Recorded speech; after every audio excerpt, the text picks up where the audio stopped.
de la programmation Interreg 6 France-Wallonie-Vlaanderen.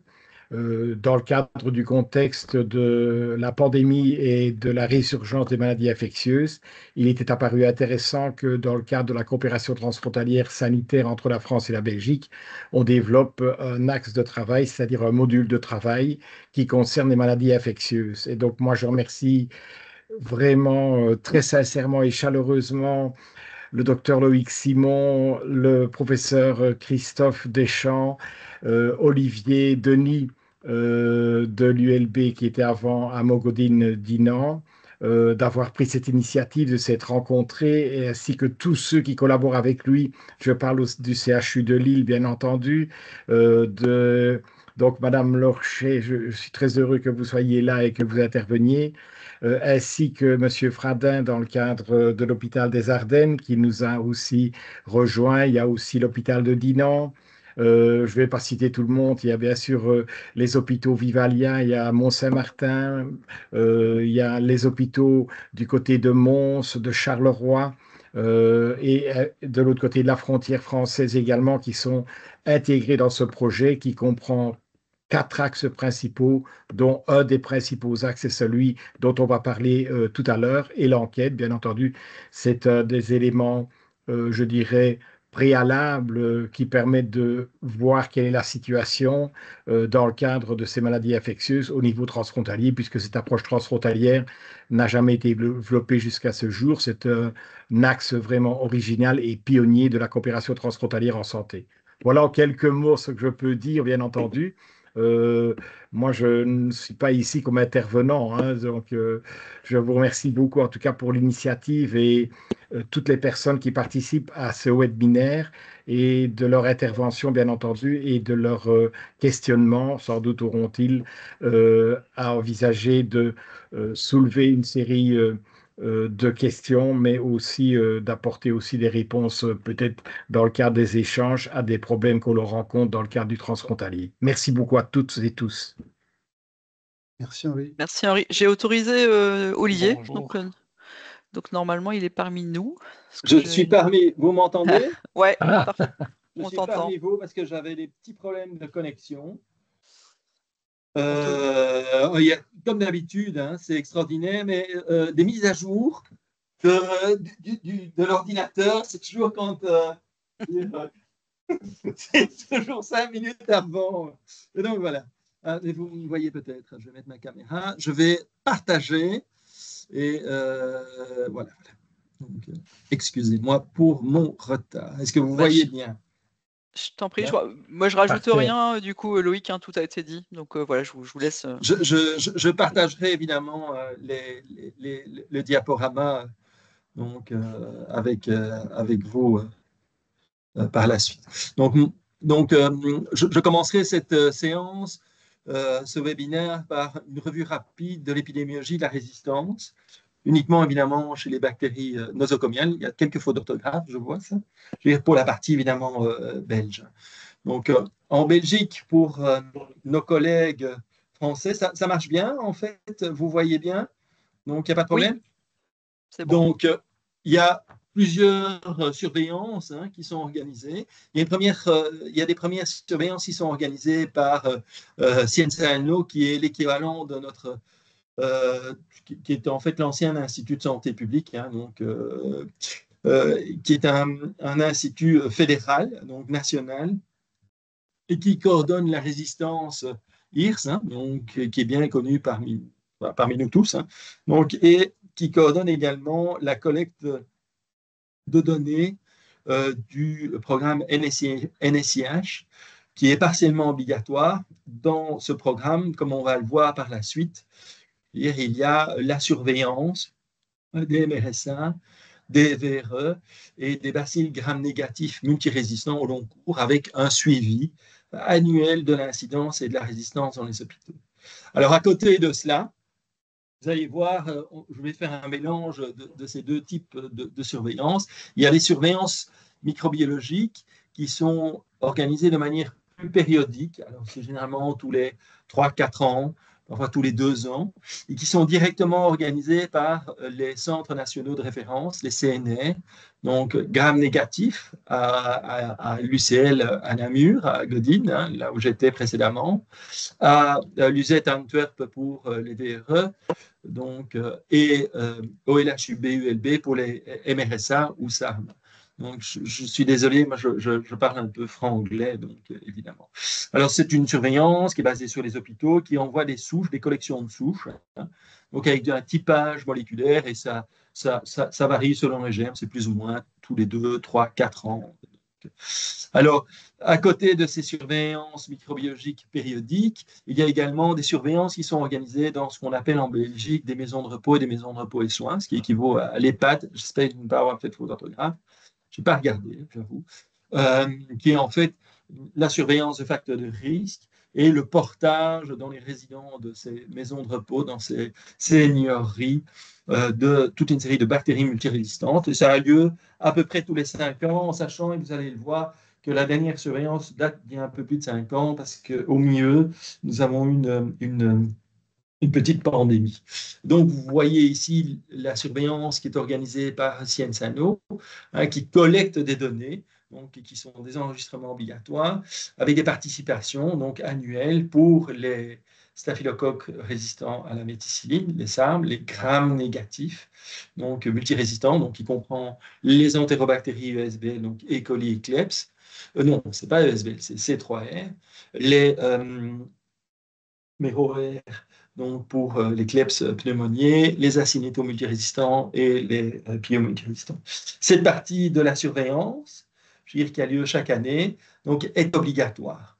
Donc, à côté de ça, vous avez une surveillance qui est facultative pour les entérocoques résistants à la vancomycine, en sachant qu'il y a une centaine, la plupart des hôpitaux participent à cette surveillance en Belgique. Au départ, la surveillance était plus sporadique, mais maintenant, donc, les données sont vraiment extrêmement complètes pour les VRE aussi. Alors, quand on regarde l'évolution de cette incidence des MRSA dans les hôpitaux, eh bien, tout d'abord, on se rend compte que c'est une très vieille surveillance. Hein. C'est la première surveillance qui a été lancée en Belgique. C'est une des premières surveillances qui a été lancée en Belgique par l'Institut de santé publique à l'époque. Hein. C'était l'Institut de santé publique maintenant, qui s'appelle Sciensano. Donc, en 1994, en 1994, je veux dire, cette surveillance a été lancée en même temps que la publication des premières recommandations pour la lutte contre les SARM, contre les MRSA dans les hôpitaux. Et donc, vous voyez ici en ligne continue noire, donc le suivi de l'incidence. Très peu après, dans les années qui ont suivi. Écoute, j'ai validé. Il y a juste le. Est-ce que vous pourriez. Il y a des micros ouverts. Merci. Donc, vous remarquez que les premières suites aux premières recommandations pour les MRSA, il y a une diminution de l'incidence. Dans les années 2000, on a mis en place des comités de gestion de l'antibiothérapie, hein, qui s'occupent spécifiquement de l'AMS, et à peu près en même temps, mais je crois qu'il n'y a pas de lien de cause à effet, il n'y en a bien entendu pas. Je veux dire, on a observé une augmentation à nouveau de la résistance des MRSA dans les hôpitaux. Des publications ont été republiées, donc un update des publications a été fait aux alentours de 2002.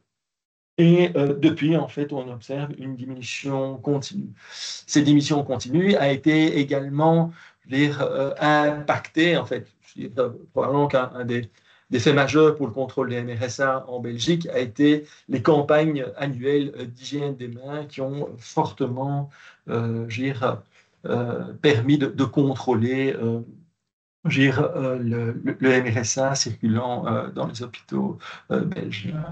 Vous voyez ici l'évolution de la résistance qui est à peu près parallèle, je veux dire, avec des taux de résistance quand même parmi les souches de staph doré isolées dans les hôpitaux, je veux dire, qui restent encore relativement élevés. On est à un peu moins de 10%. Donc ça reste quand même, mais ça diminue de manière très très régulière. Alors ici, on parle évidemment essentiellement, je veux dire, le protocole, je veux dire, se base et collecte des données à partir de souches cliniques. Donc, vous voyez ici l'incidence des MRSA selon les antécédents des patients. Ce qu'on peut observer, c'est qu'il reste toujours un fond de patients porteurs connus, donc qui sont effectivement détectés et qui sont bien connus dans nos hôpitaux.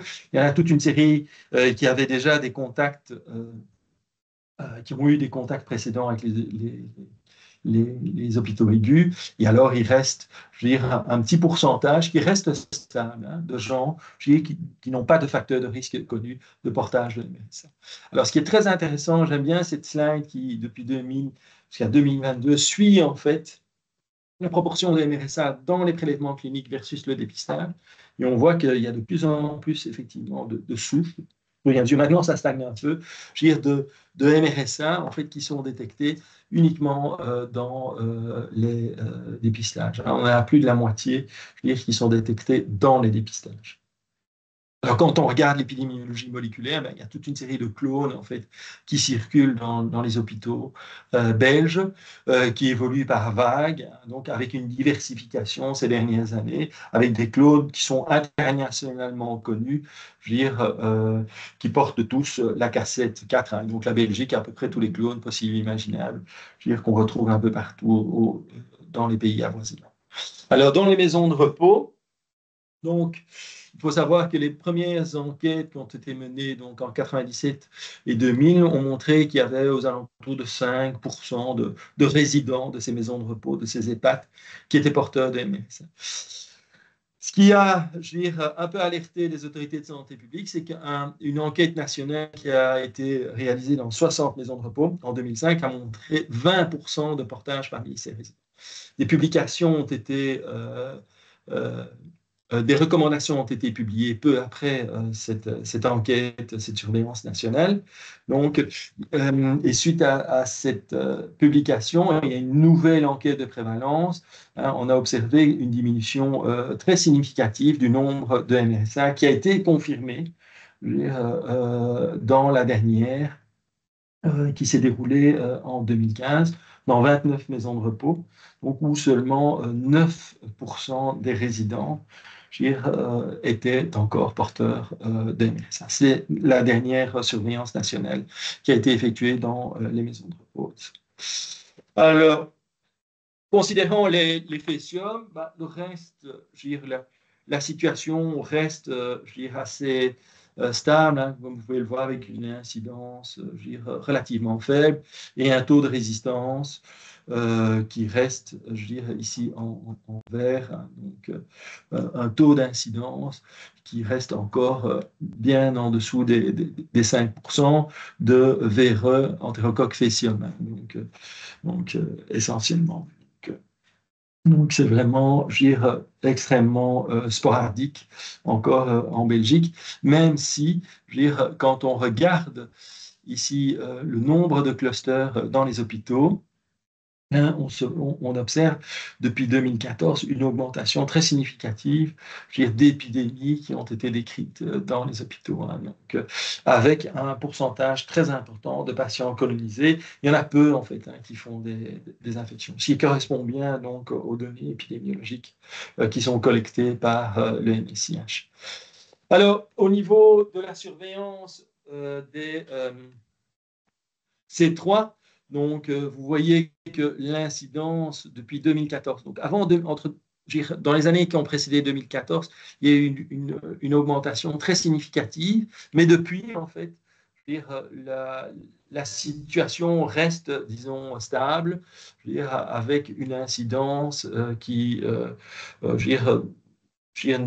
n'évolue plus énormément, avec un taux de résistance en vert ici qui reste quand même important parmi les E. coli résistants aux céphalosporines de troisième génération. On a à peu près un peu moins de 8% de nos colis qui sont résistants aux céphalo de troisième génération.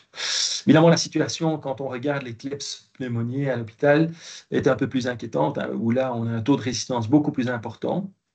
Donc, avec une petite tendance peut-être au cours des 10 dernières années, quand même, à une augmentation de l'incidence de Klebs résistant aux céphalosporines de troisième génération.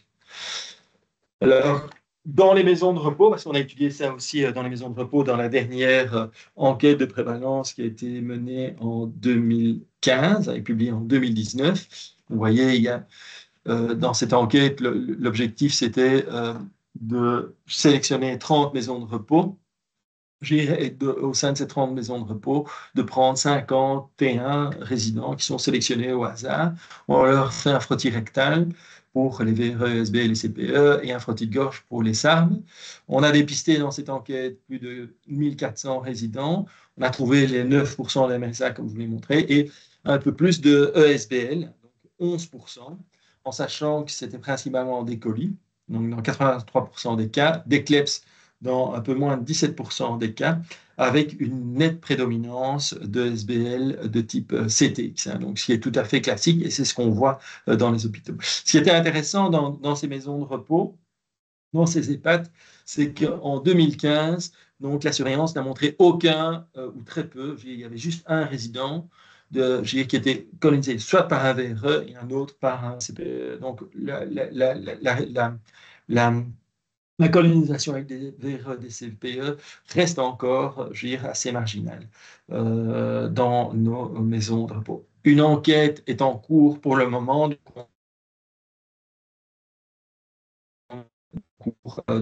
l'année 2025. Alors ça, c'est l'évolution de l'incidence des Klebsiella pneumoniae résistants au méropenem. Je dis bien résistants au méropenem. Je ne parle pas de souches productrices de carbapénémase. Vous voyez que entre 2015 et 2018, on a noté une nette augmentation de l'incidence du taux de résistance. Donc, et depuis 2018, il y a une diminution avec effectivement, il faut faire attention parce qu'ici, il y a la pandémie, donc il y a peut-être un effet confondant, je veux dire, avec une stagnation, je veux dire, de l'incidence sur les 2021-2022. Alors ici, on parle de résistants au méropenem. Donc, ce sont des souches qui ont je veux dire, qui sont répandues R, donc qui ont des CMI relativement élevés au carbapénémase, ce qui n'est pas le cas, je veux dire, évidemment, de toutes les souches carbapénémase positives. Parce que quand on regarde les souches qui sont référées, donc ça c'est une slide, je vais récupérer quand j'étais au CNR, à Godin de Daniel Wang. Quand on regarde les années entre 2012 et 2022, les souches qui nous étaient envoyées donc, à Godin pour confirmation de résistance au carbapénem, donc il n'y avait que un peu entre 40 et 50% des souches qui étaient confirmées productrices de CPE, de carbapénémase. Le reste, c'est d'autres mécanismes de résistance, comme des pertes de porine, des hyperproductions de céphalosporinase. Alors, en 2015, on a changé le mode de surveillance, où on a demandé d'envoyer uniquement les souches pour confirmation, ce qui explique la diminution du nombre de souches qui est envoyé au laboratoire, et alors également, probablement aussi, un tout petit peu, l'augmentation, dans un premier temps, du nombre de carbapénémase confirmés. Et alors ici, ces dernières années, donc, on peut imaginer que ce sont les souches essentiellement difficiles, parce que beaucoup de laboratoires maintenant ont accès à des techniques faciles, rapides, comme des tigettes, pour confirmer la présence, et ils n'envoient que les souches compliquées pour confirmer.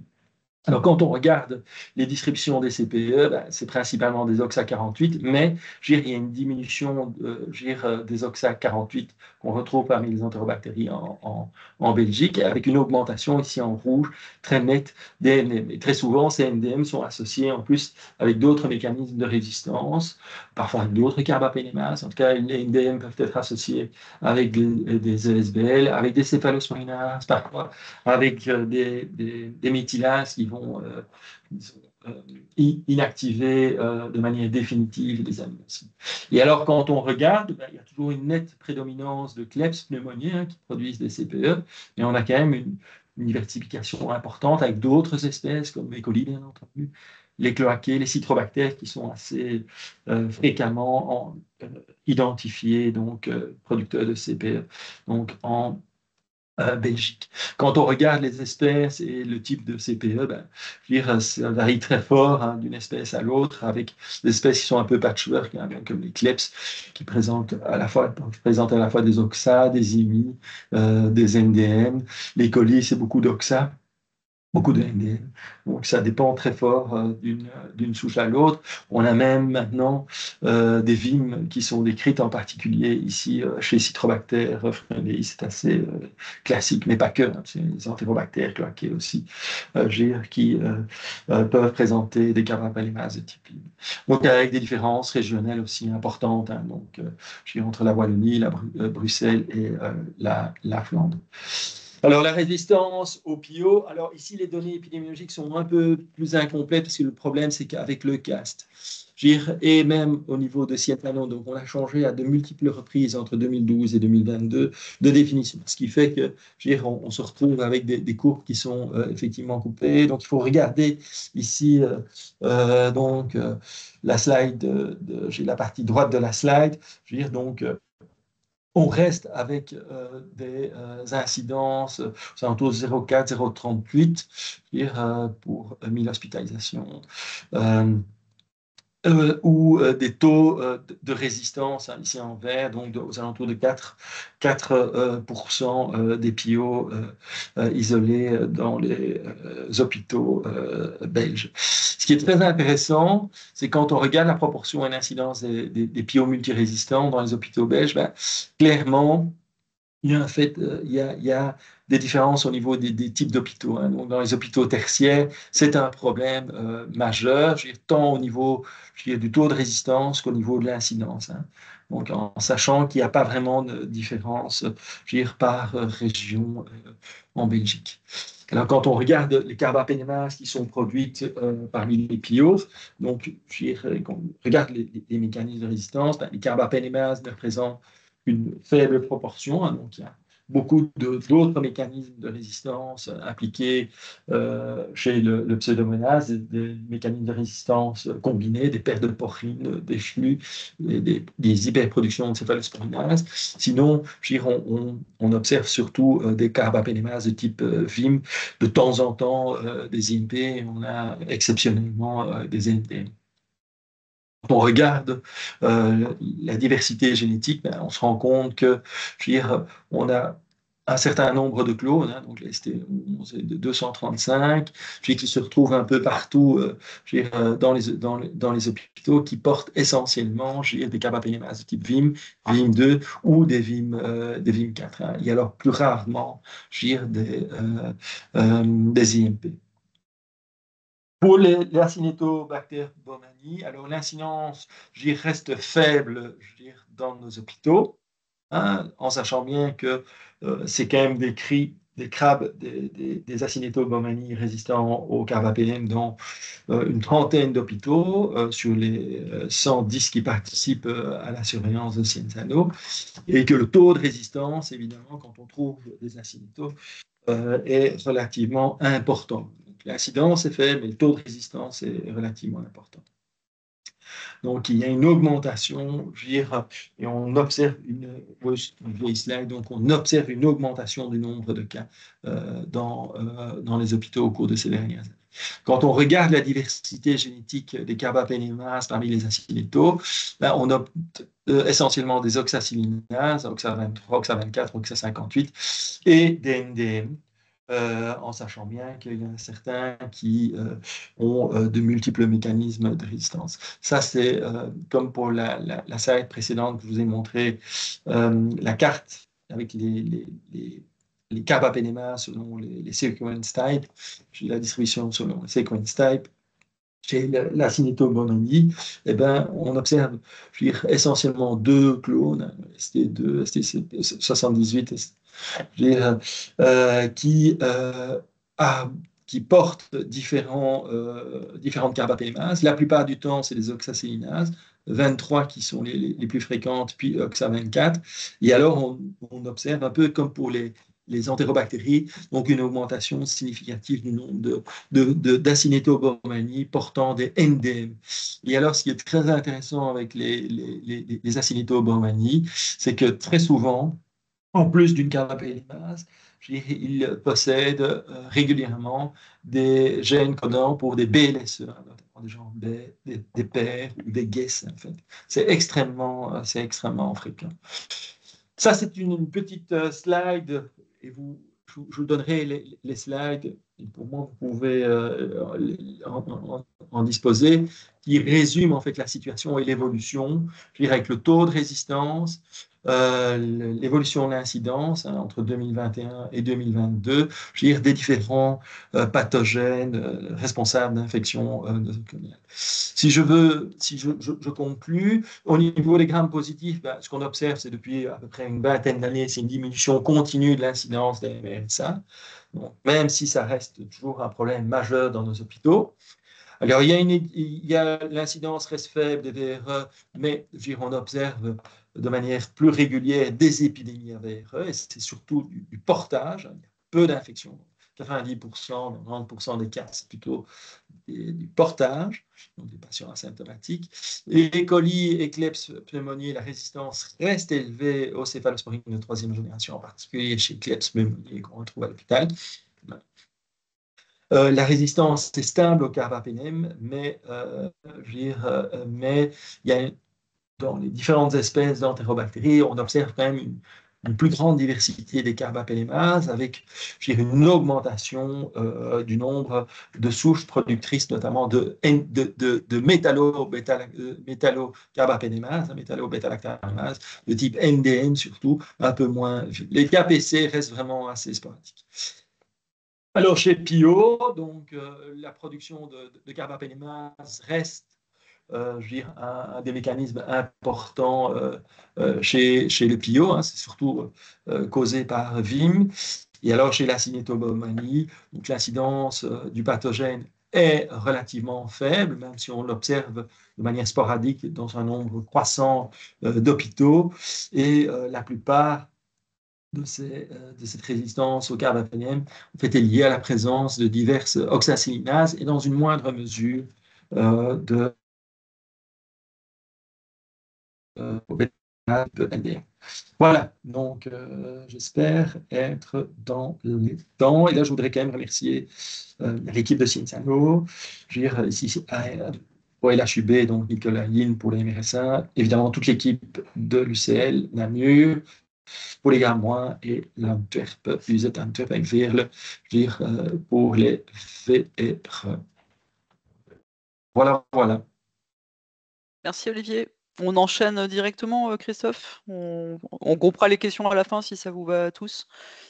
Donc on va passer sur la partie française de la résistance. Je vais partager mon écran si je sais faire.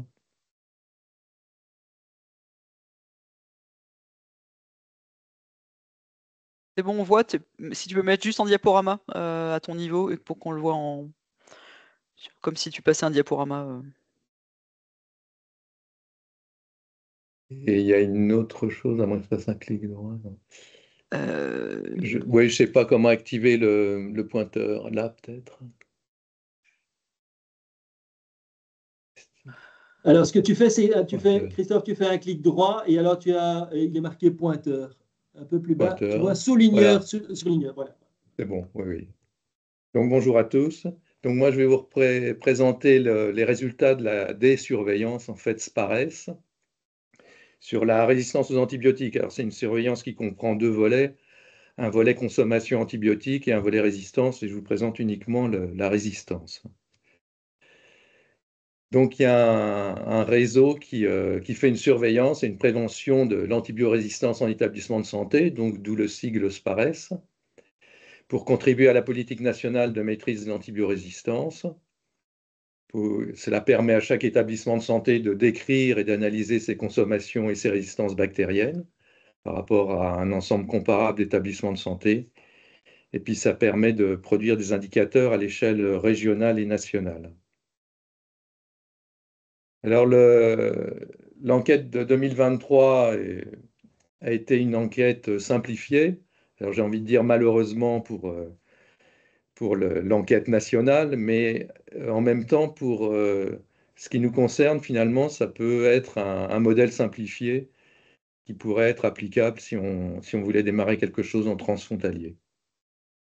Donc, en 2023, il y a eu un recueil de données agrégées sur certains indicateurs clés de la stratégie nationale 2022-2025 de prévention des infections de l'antibiorésistance.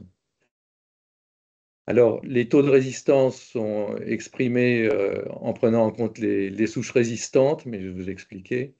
Isolés de prélèvement à visée diagnostique et après exclusion des doublons par les laboratoires des établissements de santé participants. Et alors, pourquoi est-ce qu'elle a été simplifiée? Parce que le logiciel qui autrefois permettait de recueillir des données des établissements, ce logiciel n'était plus disponible. Et donc, les établissements ont renseigné eux-mêmes les questions. Alors, la surveillance, donc, les recommandations, ce sont des densités d'incidence pour 1000 journées d'hospitalisation concernant les staphylocoques dorés résistants à la méticilline, les entérobactéries productrices de BLSE, les Klebsiella pneumoniae productrices de BLSE, les entérobactérales résistantes au carbapénème, et par contre, a été inclus dans cette surveillance les entérobactérales productrices de carbapénémase, mais ce n'est pas un indicateur de la stratégie nationale. Et puis la proportion de souches résistantes, donc cette fois-ci c'est des pourcentages de résistants, de souches isolées d'hémoculture, mais là encore ça ne fait pas partie des indicateurs nationaux. Et donc concernant Klebsiella pneumoniae, Staphylococcus aureus et Enterococcus faecium. Ont été inclus dans cette surveillance les hospitalisations complètes, y compris les hospitalisations de semaine, des services de soins aigus, donc médecine, chirurgie, réanimation médicale et chirurgicale, pédiatrie incluant la pédopsychiatrie, mais enfin il ne doit pas y avoir beaucoup de souches, la gynécologie obstétrique, et puis aussi les soins de suite et de réadaptation, les soins de longue durée et la psychiatrie. Et ont été exclus tout ce qui finalement comportait une hospitalisation de moins de 24 heures, c'est-à-dire une hospitalisation de jour ou de nuit, les traitements et les cures ambulatoires, les consultations, les passages aux urgences, et puis les journées d'hébergement en maison de retraite et EHPAD. Alors, en ce qui concerne les prélèvements à visée diagnostique, ce sont ceux qui ont fait l'objet d'un antibiogramme durant l'année 2023, donc du 1er janvier 2023 au 31 décembre 2023, en se basant sur la date de prélèvement. Et puis, le dédoublonnage des données a utilisé les définitions publiées par l'ONERBA. Donc, un doublon, c'est une souche isolée chez un malade pour lequel une souche de la même espèce et du même antibiotype a été prise en compte durant la période à visée diagnostique. Ça ne comprend pas les dépistages. Et l'antibiotype, ça dessine le profil de sensibilité ou de résistance du micro-organisme aux différents antibiotiques testés. Alors, le dédoublonnage, il a été fait en mettant dans la même catégorie le rendu sensible, standard ou à forte posologie ou intermédiaire. Et donc, l'antibiotype ne diffère que s'il existe entre les souches comparées et pour au moins une molécule, une différence majeure, donc entre résistance d'un côté et puis les sensibles ou intermédiaires ou sensibles à forte posologie regroupés de l'autre. Et puis le dédoublonnage prenait en compte aussi le phénotype, donc la présence ou non de la mise en évidence d'un mécanisme de résistance. Et la résistance au carbapénème a été définie sur la résistance à au moins un carbapénème, donc imipénème, méropénème ou ertapénème. Donc, puisque c'était une enquête simplifiée, l'établissement remplissait un questionnaire. Il précisait donc son finesse, le type d'établissement, et puis répondait donc aux questions suivantes: nombre total de souches, donc de SARM, d'Escherichia coli, producteurs de BLSE, etc. Et puis pour les hémocultures, donc là, il fallait pas seulement indiquer le nombre de souches résistantes, mais aussi le nombre total de souches isolées dans les hémocultures, donc concernant les staphylocoques dorés, Enterococcus faecium, Klebsiella pneumoniae. Alors, donc il y a 550 établissements qui se sont portés volontaires pour cette étude. ce qui représentait 35 millions de journées d'hospitalisation en France, soit à peu près 33% des journées d'hospitalisation. Et donc, si je vous présente ça, c'est parce que ça peut avoir une incidence finalement sur l'évolution des résultats par rapport à 2022 et même à 2019, puisque vous voyez que le total d'établissements participants jusqu'en 2022 était autour de 900, 950, et que c'est tombé à 550 en 2023, et que ce sont les activités MCO qui ont été conservées, surtout dans cette enquête, un petit peu au détriment d'activités de soins de suite et de longue durée, ce qui peut avoir une influence sur le taux de résistance observé.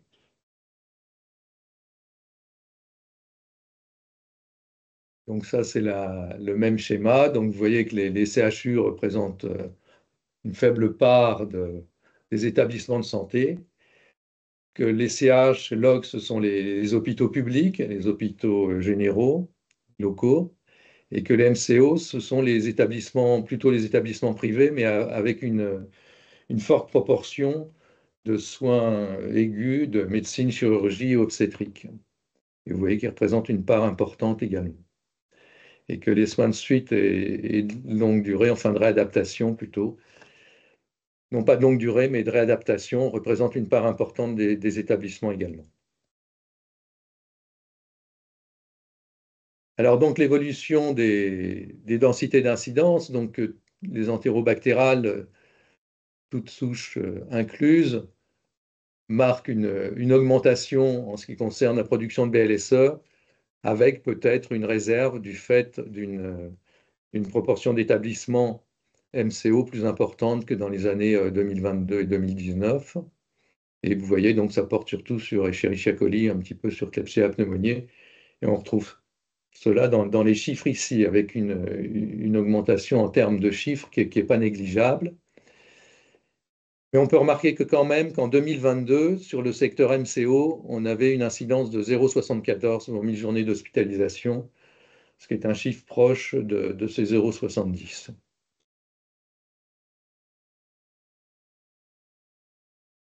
En ce qui concerne les carbapénèmes, on continue à avoir une augmentation progressive, bien que l'incidence reste basse, mais cette augmentation est inquiétante, d'autant plus que le CNR rapporte une augmentation des métalloenzymes au sein de ces carbapénémases. Donc ça, donc vous voyez ça sur ces chiffres qui sont ici et qui marquent donc une augmentation régulière des productrices de carbapénémase.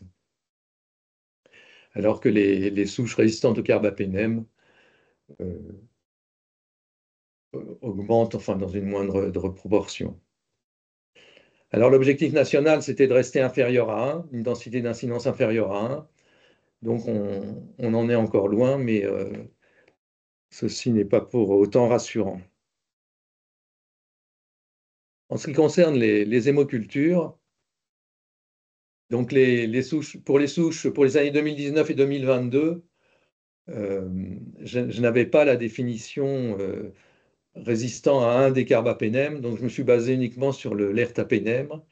Et donc vous voyez que la résistance à l'ertapénème, alors est-ce que ça majore les proportions? Je ne sais pas. Mais la résistance à l'ertapénème de Klebsiella pneumoniae dans les hémocultures en 2019 était déjà du même ordre que ce qu'on observe en termes de résistance au carbapénème en général en 2023.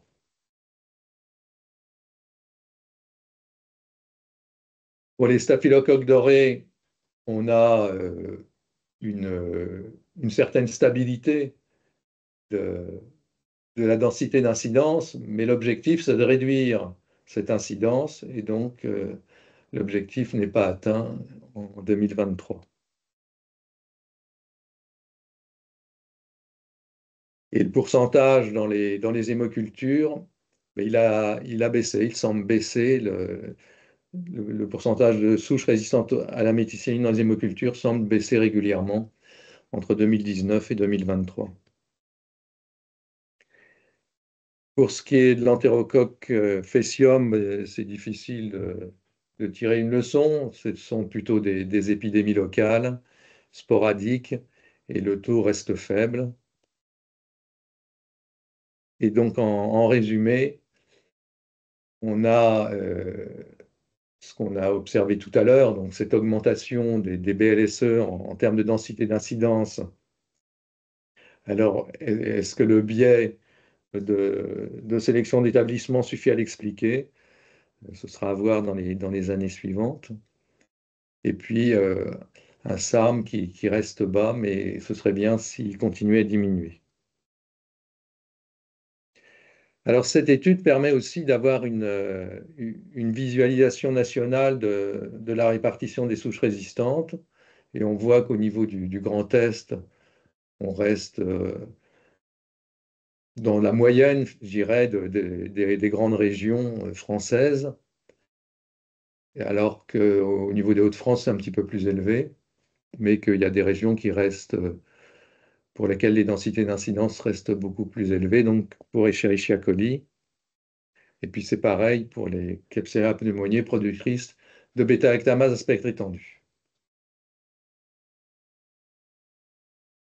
Et pour les SARM, on a un peu la même cartographie de la répartition des souches.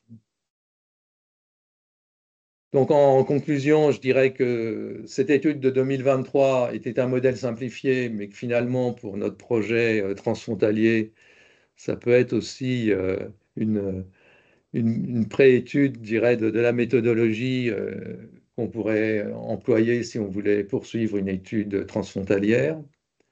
Et puis, d'une façon plus générale, donc ça offre une vision de la répartition nationale des bactéries à risque épidémique. Ça permet d'identifier les zones géographiques les plus à risque lors de transferts de patients. Et ça permet à chaque établissement, mais ça je ne voulais pas montrer, d'obtenir sa cartographie de service à risque. Et puis en ce qui concerne la maîtrise de la résistance, il y a une baisse de la proportion des SARM dans les hémocultures. Les entérobactérales résistantes au carbapénème, donc l'objectif est maintenu.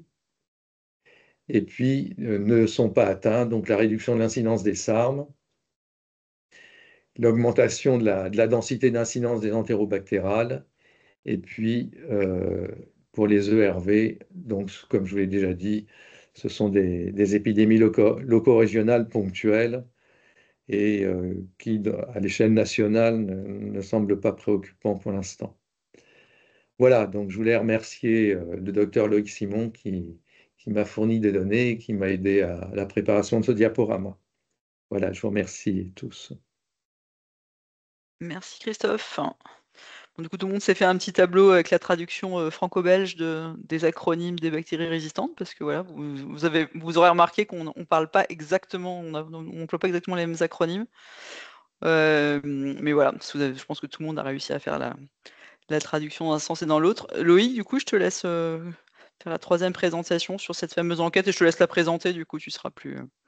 Ok, merci Gwenaëlle, et puis merci Olivier pour la présentation de l'épidémiologie belge et Christophe pour l'épidémiologie française. Juste avant, pour rassurer les Français et même les Belges, comme je suis co-responsable de la mission nationale SPARES, dont les données viennent d'être présentées par Christophe, on aura un nouveau logiciel en 2025, donc ce sera plus facile de travailler sur l'épidémiologie, parce que cette année, on a dû travailler de façon un petit peu différente. Néanmoins, quand on écoute à la fois Olivier et à la fois Christophe, on se rend compte quand même que la résistance aux antibiotiques est quelque chose de très prégnant dans nos régions. D'ailleurs, je ne sais pas si vous avez pris connaissance d'un article publié en septembre dernier dans la prestigieuse revue Lancet, qui était un burden de données, donc un regroupement de données, et qui est quand même très pessimiste, puisqu'on estime qu'en 2050, il y aura 39 millions de morts dans le monde à cause des bactéries résistantes. Donc on va vers une augmentation très importante de la résistance aux antibiotiques, et même si Olivier et Christophe ont essayé d'être très modérés pour pas vous effrayer, pour pas nous effrayer, il n'empêche que les nouvelles sont pas franchement très bonnes. Donc il faut se préparer. Et pour se préparer, quoi que de mieux que de faire un état des lieux sur ce qu'on est en capacité de faire dans chacun de nos pays et aux frontières de nos deux pays, en fait, on est parti d'un constat à travers un groupe de travail transfrontalier, belge et français, que à travers la crise Covid, on n'avait pas toujours eu les mêmes attitudes et les mêmes actions pour prendre en charge des patients. Donc, si on n'a pas pu forcément s'accorder sur la prise en charge des patients Covid, qu'en est-il pour les patients porteurs de bactéries multirésistantes, voire hautement résistantes? Donc, à travers un groupe de travail, et avec Olivia, donc notre biostatisticienne au CEPIAS Grand Est, on a fait donc une enquête avec un état des lieux des deux côtés de la frontière sur détection et identification des patients transfrontaliers vis-à-vis du risque infectieux concernant une spécificité, c'est les entérobactéries productrices de carbapénémase, puisque c'est celle-ci qui aujourd'hui nous inquiète énormément. Juste pour vous donner un chiffre qui n'a pas été donné tout à l'heure ni par Christophe ni par Olivier, selon le responsable du Centre national de référence des carbapénémases en France, il a reçu 2 fois plus de souches en 2024 qu'en 2023. 2 fois plus. Donc, c'est-à-dire une augmentation de 100%. Alors, dans quel cadre s'inscrit notre travail? Et tout à l'heure, on a eu une introduction par M. Lewal, et en fait, ça s'inscrit dans un travail interreg, France, Wallonie, ce qu'on appelle pause entrant. Et dans cet travail donc, collaboratif interreg, c'est s'assurer l'égalité d'accès aux soins de santé, favoriser la résilience des systèmes de santé, y compris les soins primaires, promouvoir la transition des soins institutionnels vers des soins familiaux et communautaires. Donc ça, c'était l'objectif spécifique de ce projet pause entrant piloté entre autres par Henri Lewal. Et pour vous montrer le travail très collaboratif des deux côtés de la frontière, il y a 18 opérateurs du projet des deux côtés de la frontière, donc on ne fera pas la liste, ça n'a pas d'intérêt, mais on travaille des deux côtés, côté belge et côté français.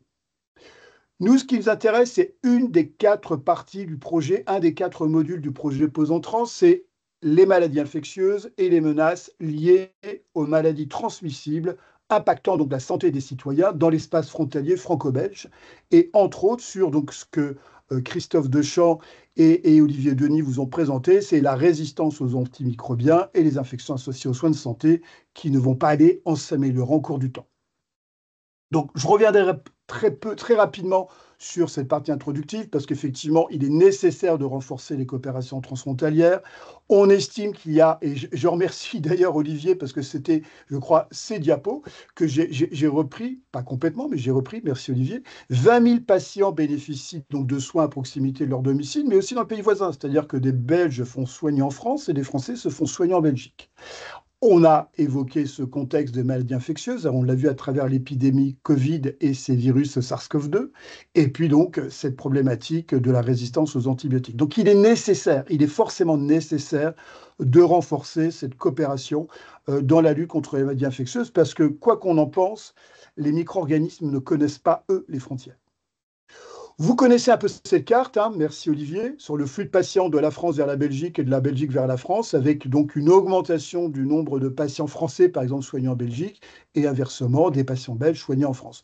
D'ailleurs, vous pouvez retrouver ces chiffres à ce lien Internet. Alors, fort de ce constat, quelle est notre méthodologie? Notre méthodologie, c'est qu'à travers un groupe de travail, on est une petite dizaine de personnes, on a rédigé un questionnaire sur l'état des lieux, sur la détection et l'identification des patients. Donc, je vais vous passer les résultats, on ne va pas évoquer le questionnaire, il fallait quand même 7 pages, il fallait quand même une quinzaine de minutes pour le remplir, et on remercier tous les établissements belges et français qui ont participé. D'ailleurs, je crois que ma dernière diapo, c'est la liste nominative des établissements ayant participé, et on peut déjà les remercier. On a, avec donc l'AVIC côté belge et les 2 CEPIAS côté français, rédigé un courrier en mai 2024 invitant les établissements français et belges à participer donc à cette enquête, qui était donc une enquête en ligne préparée donc par Olivia que je vous ai présentée tout à l'heure. Quels sont les résultats? En termes de participation, pour une fois, n'y voyez aucune ironie, la Belgique a battu la France. 15-9. Ce n'est pas un score de foot, c'est plus un score de handball ou je ne sais pas. Mais voilà, 15 établissements ont participé côté belge et 9 côté français, avec 6 en Hauts-de-France et 3 dans la région Grand Est. Première question, c'est par qui a été complété le questionnaire? Plus souvent un hygiéniste, plus rarement un biologiste. Deuxième question, c'est les analyses de dépistage. Vous avez vu que, en fait, notre problématique repose essentiellement sur dépister, parce que ça permet d'identifier, et on verra après quelles sont les mesures qui sont prises quand on a des patients chez qui on identifie une bactérie hautement résistante. Eh bien, c'est réalisé essentiellement dans le laboratoire interne de l'établissement, plus rarement à l'extérieur. Ce qui n'est pas forcément évident, en tout cas du côté français, puisqu'on estime que du côté français, la moitié des établissements français font appel plutôt à des établissements extérieurs. Eh bien, on voit qu'à travers les répondants à notre enquête, c'est surtout des laboratoires internes. Sur quels résultats de tests le laboratoire signale-t-il le portage de PC? Donc ça intéresse davantage aux microbiologistes, donc on va passer vite. Test de confirmation réalisé par test phénotypique. Un test phénotypique de screening est aussi réalisé. Et là, vous avez la liste des tests. Je ne rentre pas dans le détail.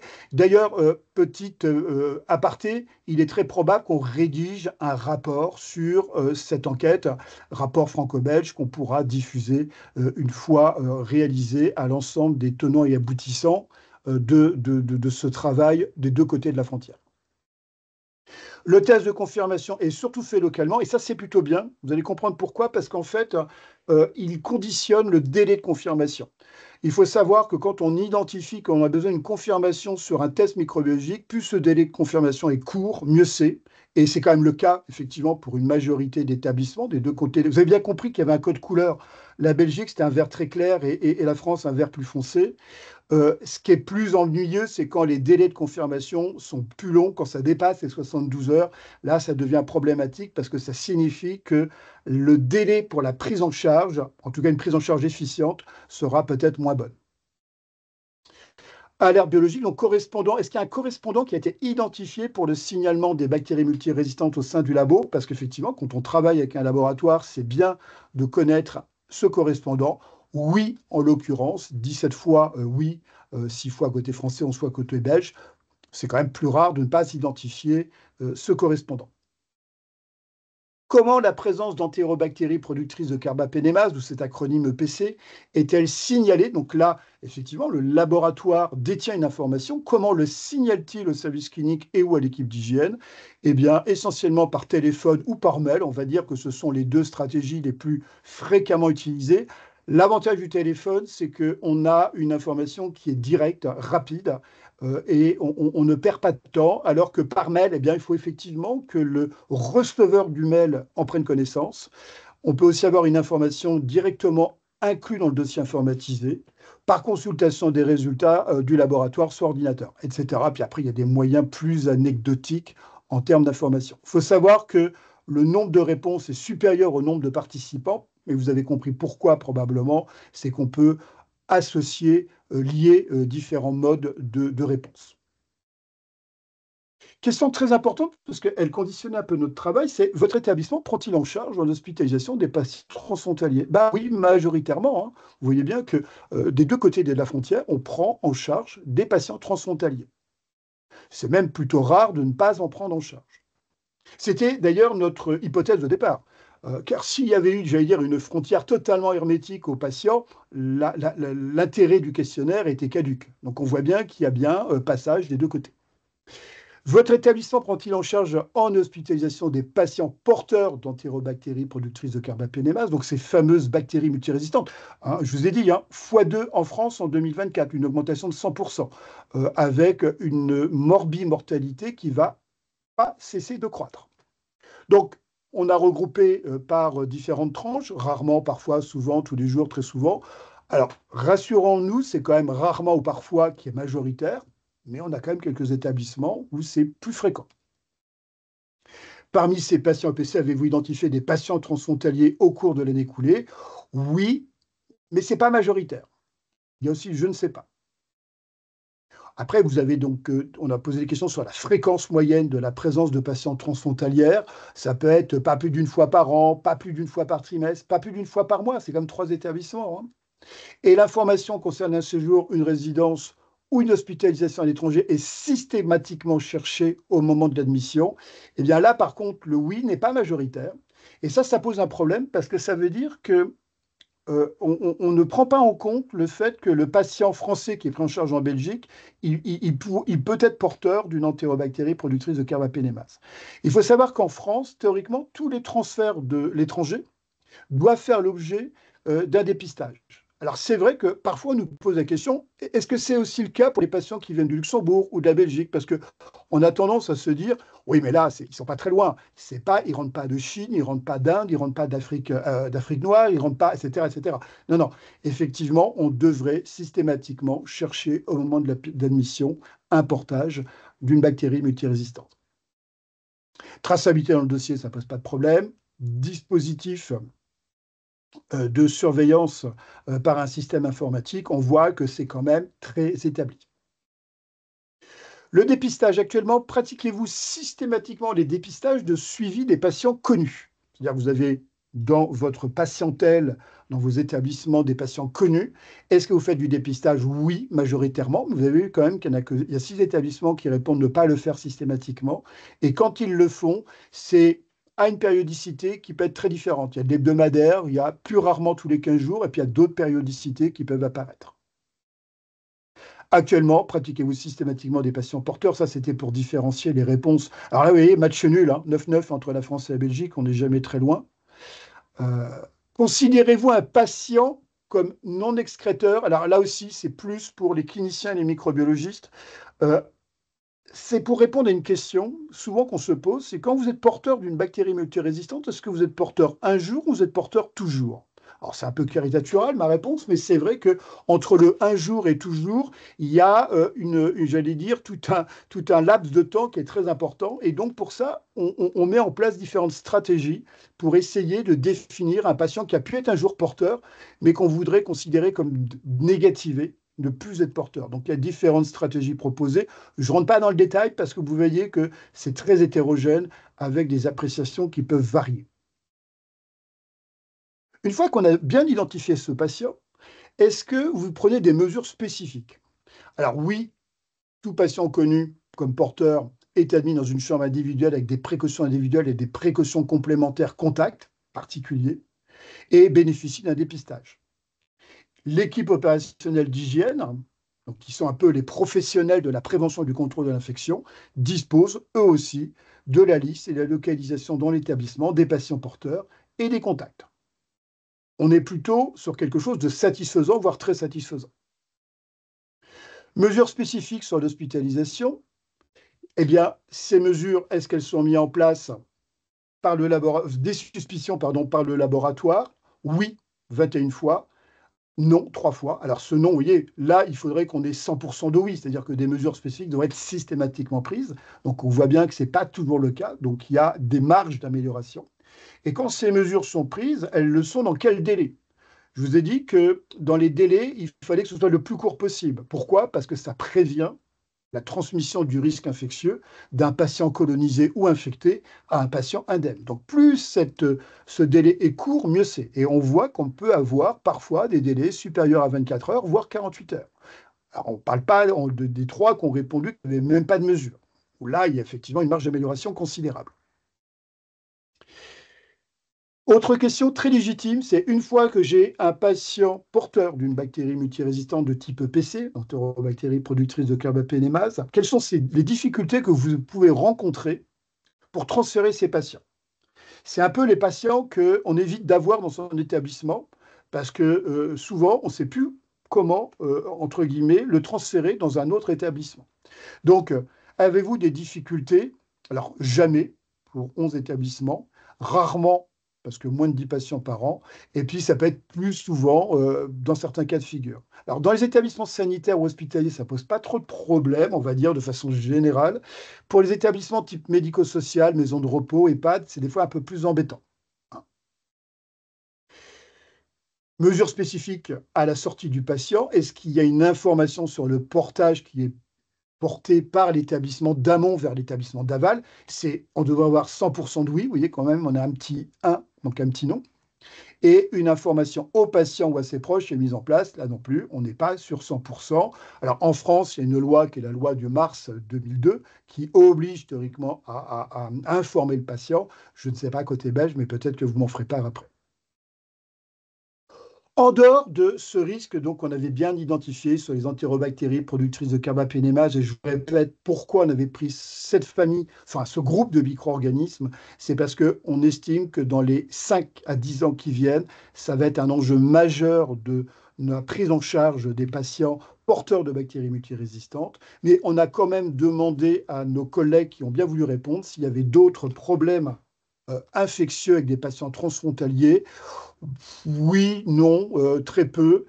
Et en fait, quand on leur demande s'il y a d'autres problèmes, lesquels voudraient-ils travailler avec nous, c'est peut-être le SARM, donc a été évoqué longuement par Olivier, un peu moins longuement par Christophe, parce qu'on estime que le staph doré résistant à la pénicilline n'est plus trop un problème. Son nombre de diminution, en tout cas son implication en maladies infectieuses ou dans les infections diminue. Mais vous voyez, ça peut être aussi des virus ou d'autres micro-organismes.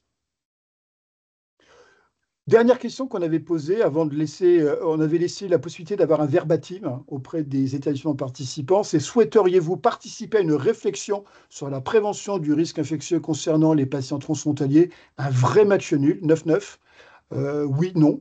Donc on a effectivement l'opportunité de travailler. Alors quand on analyse un peu le verbatim, on s'aperçoit c'est assurer la transmission de l'information quand elle est disponible, centraliser les données, donc les alertes qui suivent le patient, avoir un accès au dossier patient, recevoir une notification automatique, par une information comme proposée par le CEPIAS Grand Est, parce que nous, dans notre région, comme on a été historiquement confronté à des épidémies avec des bactéries résistantes, on a un site en ligne qui est alimenté par les établissements et qui permet d'avoir un état en temps réel de la situation alors non pas des listes de patients, parce que c'est totalement interdit par la loi française, et j'imagine que c'est la même chose côté belge, mais des listes d'établissements avec des noms de services qui indiquent qu'à l'instant T, c'est-à-dire au moment où on se parle aujourd'hui, le 9 décembre, eh bien, on peut vous dire dans quel établissement de la région Grand Est et dans quel service de ces établissements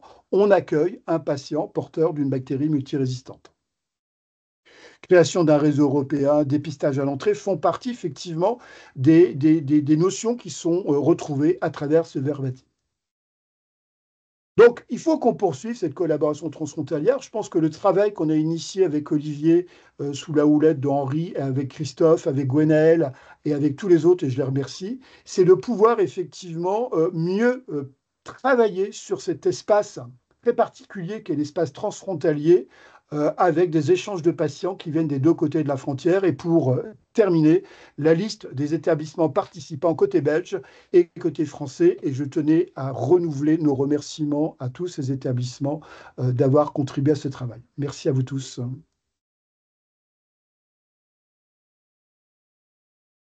Je vais Merci, arrêter le Loïc. partage.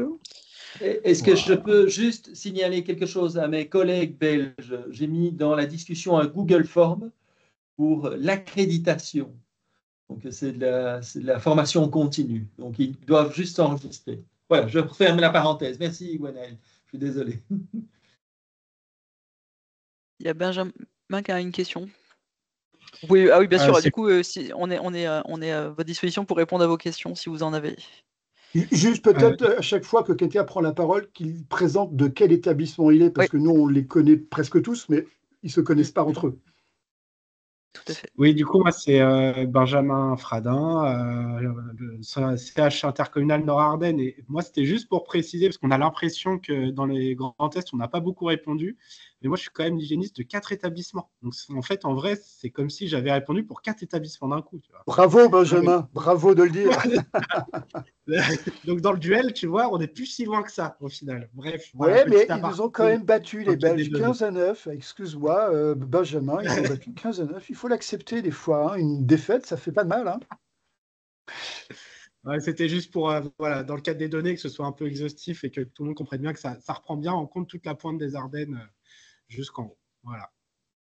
Merci à toi. Est-ce que vous aviez des réactions sur cette coopération franco-belge?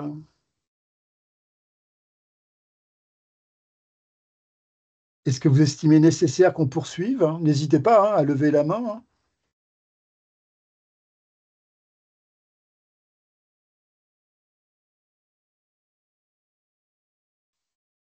Oui, je vais poser des questions. En fait, c'est concernant les bactéries qu'on n'a pas étudiées en France dans cette étude, donc Pseudomonas aeruginosa et Acinetobacter baumannii. D'abord, le sentiment que chez Pseudomonas aeruginosa, il y a des VIM depuis très longtemps et que les choses restent à peu près stables. Je ne sais pas ce qu'en pense Olivier. Et puis alors Acinetobacter baumannii, qui est assez mystérieux, puisqu'il y a une vingtaine d'années, il y avait eu une épidémie pratiquement incontrôlable dans le Nord, qui a disparu. Et là, on a l'impression, là encore, que l'Acinetobacter baumannii fait plutôt parler de lui. Alors, Mm. est-ce que c'est parce qu'on ne le recherche pas? Je ne sais pas ce que vous en pensez. Si, il fait parler de lui parce que j'aurais pu vous évoquer, je fais partie d'un groupe de travail au niveau national piloté par le Haut Conseil de santé publique, hein. Faut savoir qu'en France, on a des recommandations du Haut Conseil de santé publique sur la prise en charge des patients porteurs de bactéries hautement résistantes émergentes. Les dernières recommandations datent de 2019 et celles d'avant de 2013. Et là, on est en train de faire une révision de ces recommandations prévues pour la fin du premier semestre 2025. Et justement, dans la révision de ces recommandations, on s'interroge sur l'intégration des Acinetobacter baumannii résistants à l'hémipénem, qui pourtant pas une bactérie hautement résistante émergente, elle ne répond pas à la définition.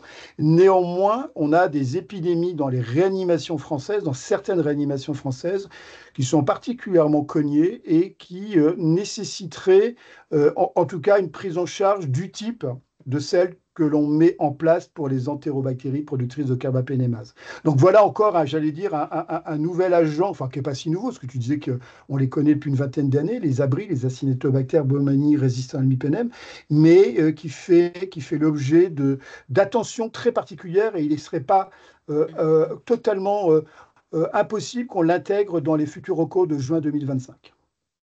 Oui, puisqu'effectivement, pour compléter, Christophe, en fait, il fait parler de lui, mais de façon plus.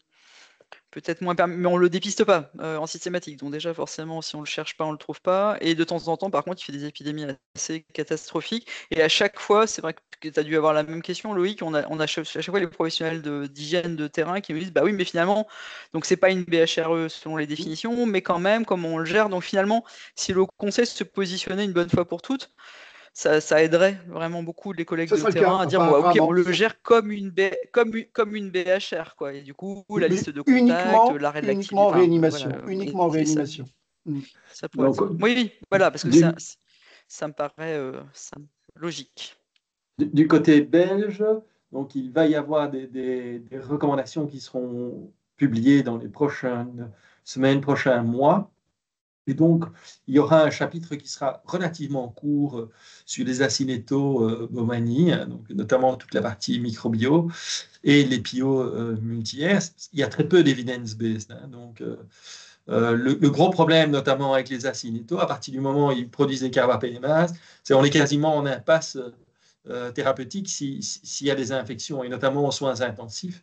J'avoue que ça peut poser des problèmes. Et c'est vrai que chez nous, on observe comme ça de manière très sporadique, hein, vous avez vu sur les cartes, j'ai des clusters dans les unités de soins. Je connais certains de nos collègues, d'ailleurs près de régions frontalières où ça a posé de réels soucis dans les unités de soins intensifs. J'ai raté le point, je crois que je me demande s'ils n'ont pas dû à un moment donné fermer et prendre des mesures dramatiques, comme diraient certains de nos collègues. Mais surtout parce que c'est des impasses, hein, donc Oui.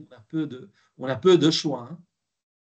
Olivier, tu faisais référence à des nouvelles recommandations belges. Est-ce que tu aurais l'opportunité de nous les transmettre côté français quand elles seront publiées? Parce Oui, que je te dis, au niveau certainement. national, au niveau du Haut Conseil de santé publique, on est en train de réactualiser nos propres recommandations. Ce serait dommage de ne pas s'inspirer ou en tout cas de ne pas prendre connaissance des recommandations belges, en tout cas. Oui, moi je m'occupe du groupe microbio, hein, donc, mais je sais qu'il y aura une partie dans le chapitrage qui seront des recommandations plus IPC, donc hygiène hospitalière, donc d'isolement ou pas isolement. Et pour le staphylocoque, je vois, mais ça, on l'avait fait, nous, à l'échelle de notre établissement, de prendre en compte ou non la notion de portage antérieur. Donc, je vois que dans l'étude belge, vous l'avez fait. Est-ce que c'est quelque chose à considérer? Comment vous voyez les choses?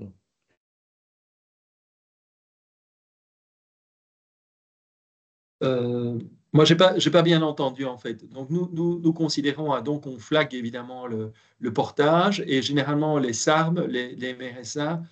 Très souvent, quand on regarde, il y a toujours une histoire chez nous en Belgique, régulièrement, soit d'antécédents de portage, soit de contact avec le milieu hospitalier.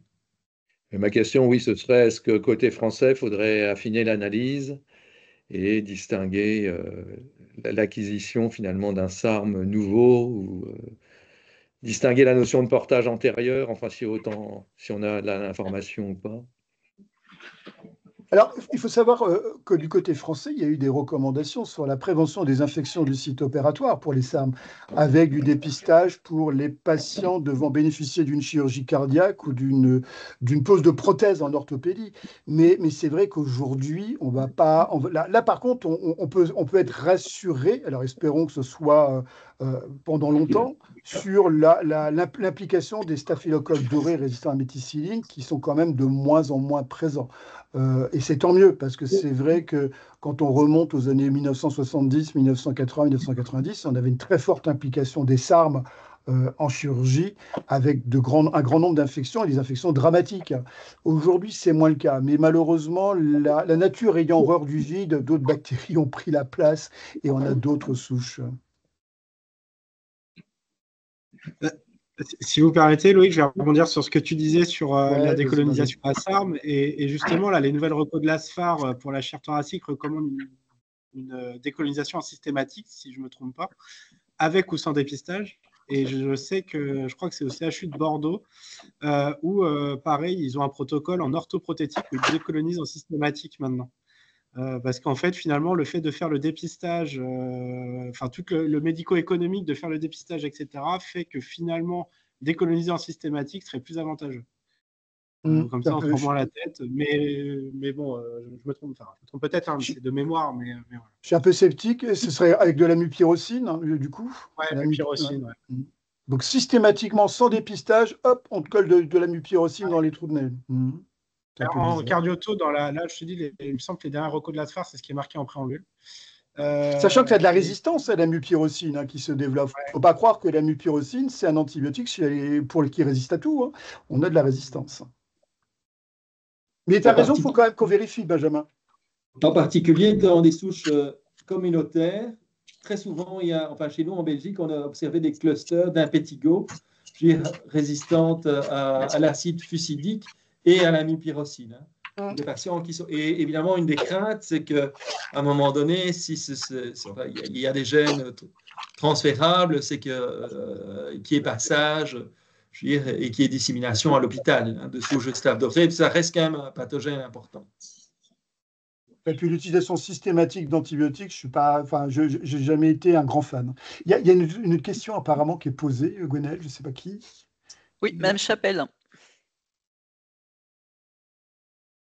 Oui, prendre la parole. Bonjour. Vous allumer votre micro. Voilà. Désolée. C'était pour réagir par rapport à la discussion en cours. Donc, les Américains ont effectivement montré que c'était finalement épidémiologiquement intéressant de faire une décolonisation universelle.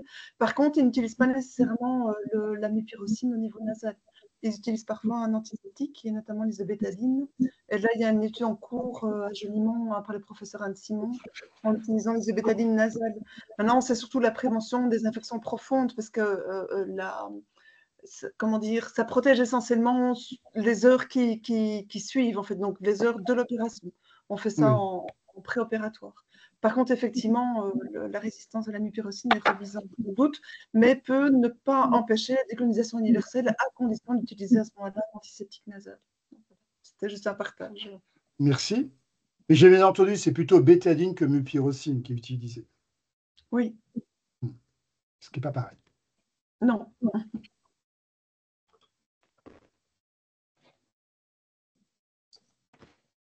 Il nous reste quelques minutes. Olivier, Christophe, Gwenaël, comment vous voyez l'avenir, même Benjamin aussi, parce que Benjamin faisait partie du groupe, comment on voit l'avenir de notre travail transfrontalier? Je sais que Henri a déposé à nouveau un dossier pour cette coopération transfrontalière. Est-ce qu'Henri est encore parmi nous? Est-ce qu'Henri peut nous faire juste un rappel sur le calendrier de cette dépose de dossier et sur ce que nous, on pourrait faire à l'avenir, Henri? Voilà. Donc, merci beaucoup pour ces échanges extrêmement intéressants et cette dynamique transfrontalière qui se développe dans un champ qui n'a jamais été exploré jusqu'à présent. Donc, je crois qu'on peut vous remercier infiniment de l'initiative que vous avez prise et de la construction d'abord d'un groupe de travail, puis de cette démarche-ci et de la perspective que vous ouvrez. Alors, dans le cadre, bien entendu, structurel des programmes Interreg 6 dont je peux parler, on a déposé au niveau du second appel à projet le projet post-centrant et comme l'a expliqué le docteur Simon sur les 4 axes, et celui-ci c'est un des principaux axes qui s'adapte à l'approche contextuelle de la dynamique transfrontalière des programmes Interreg, comme il a été montré tout à l'heure dans une slide. Et ici, nous aurons normalement une réponse puisque dans le cadre du second appel à projet, le projet a été jugé recevable, donc ça veut dire ça c'est sur la forme. Il est à l'instruction maintenant et on devrait avoir des réponses dans les prochaines semaines, prochains mois. À ce moment-là, si on est validé dans notre démarche globale du projet ou si on est critiqué, bien entendu, alors on adaptera le projet. On pourra déposer une demande de concours qui sera à nouveau examinée par les autorités des programmes Interreg avant la validation finale du projet. Mais je me réjouis de la collaboration de l'AVIC et de la participation de plusieurs représentants de l'ARS Grand Est au séminaire pour le moment, ce qui montre l'intérêt, bien entendu, des autorités sanitaires, tant sur le versant belge que sur le versant français, de la démarche qui est entreprise aujourd'hui, mais bien sûr qu'il y a une historicité, puisque vous avez travaillé maintenant depuis presque 2 ans, d'abord à partager des informations, à se connaître, et ensuite à entamer une démarche de travail telle que vous l'avez démontré maintenant. Donc, merci infiniment pour tout ce que vous faites. Voilà, j'essaye de répondre très synthétiquement à la question posée et je reste à votre disposition, bien entendu. J'imagine, Henri, qu'il est très important que nous rédigions au moins un petit document concernant les résultats de cette enquête, puisque à la fois, elles alimentent notre réflexion et elles sont importantes pour les suites qu'on voudrait donner et au moins pour justifier nos actions communes auprès de nos autorités sanitaires. Donc, il faut qu'on rédige ce document de synthèse post-enquête. Vous êtes d'accord avec ça, Henri, j'imagine? Tout à fait. Donc, maintenant que je peux intervenir sur ce volet-là, plus précisément, j'aurais demandé qu'on puisse refaire une petite note, mais ça, je peux éventuellement la faire sur le nombre de participants au séminaire, les personnes qui ont participé, aussi les présentations qui ont été effectuées, et envoyer cette note aux cellules d'instruction du projet pour leur dire quelle est la démarche qui est déjà implémentée aujourd'hui à ce stade, mais aussi qu'on introduira, si on est validé pour la première phase de la procédure, dans le cadre de la seconde phase, de mettre un document en annexe qui serait notamment ce rapport, parce que je suppose qu'il va être réalisé, mais il faudra quelques jours pour le faire, donc il n'arrivera peut-être pas au bon moment, mais on pourrait déjà acter de ce séminaire, du niveau de participation, de l'intérêt du travail qui a été réalisé et mettre en exergue les questions qui montrent que le transfrontalier dans ce domaine est une dimension qu'il faut développer, parce que je crois que ça ressort bien entendu des questions qui ont été posées et de l'importance de travailler en transfrontalier, parce qu'on l'a déjà rappelé 1 milliard de fois, le virus n'a pas de frontières. C'est clair. Eh bien, c'est noté. On va rédiger collectivement le rapport de l'enquête qu'on vous a proposé, en y ajoutant quelques éléments d'épidémiologie décrits par Christophe et Denis. Et puis avec Gwenaël et les autres, on essaiera, alors je vous promets, je ne donne pas de date, mais on essaiera dans les prochaines semaines de vous faire un résumé ou tout du moins un rapport qui permet effectivement de prendre trace de ce travail et de la collaboration transfrontalière. Un immense merci à tous. Et puis, il est enregistré, ce webinaire. C'est-à-dire qu'on va aussi vous donner un lien à tous pour éventuellement le partager avec des collègues qui étaient absents ce jour et qui pourraient en prendre connaissance dans les prochains jours et les prochaines semaines. Parfait. Olivier, tu voulais rajouter quelque chose? Christophe, Gwenaël? Christophe a levé la main. Oui, c'est-à-dire que l'idée, dans le projet, en fait, on avait l'intention d'essayer d'améliorer la communication transfrontalière en ce qui concerne peut-être ces souches résistantes, peut-être d'autres choses. Et je dirais qu'à moyen terme, si on poursuit notre objectif, l'idée serait de rédiger un projet dans ce sens. Alors bien sûr, on peut refaire une surveillance du type BMR de part et d'autre, mais peut-être qu'on peut envisager d'autres démarches.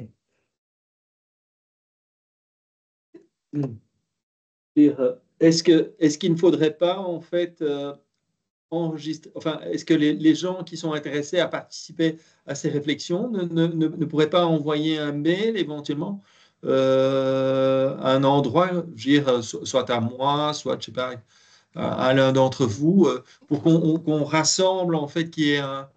Non? On avait, à la suite de l'enquête avec Olivia, on avait colligé les mails des professionnels qui avaient répondu à l'enquête et qui souhaitaient continuer cette collaboration. Donc, on a déjà une petite mailing list de professionnels français ou belges intéressés par la poursuite de cette collaboration. Effectivement, là, il n'y a pas de souci. Ils peuvent nous renvoyer leur adresse mail ou nous faire un petit mot en disant qu'ils souhaitent continuer à leur niveau, éventuellement expliquer comment ils verraient leur implication, participer à une réunion ou plus pour pouvoir continuer ce travail. Par contre, Olivier, toi, tu as un problème à toi tout seul, puisque tu as quitté la zone transfrontalière pour aller vers la capitale. Comment tu vois, toi, la poursuite de ta collaboration avec nous en étant bruxellois maintenant et plus trop transfrontalier? Comment tu vois les choses? Alors, effectivement, donc techniquement parlant, ça peut porter à mal, hein, en sachant bien que je ne suis pas très loin de la frontière française. Hein, donc je crois que je suis à 70 km, 70, hein, donc ça dépend un peu comment on parle français, donc de la frontière. Mais j'ai demandé à poursuivre la collaboration, mais via l'université. Donc c'est plus avec l'hôpital, mais via l'université. Donc là, c'était admissible, donc l'Université libre de Bruxelles peut effectivement participer. Il y a Henri qui voulait signaler quelque chose.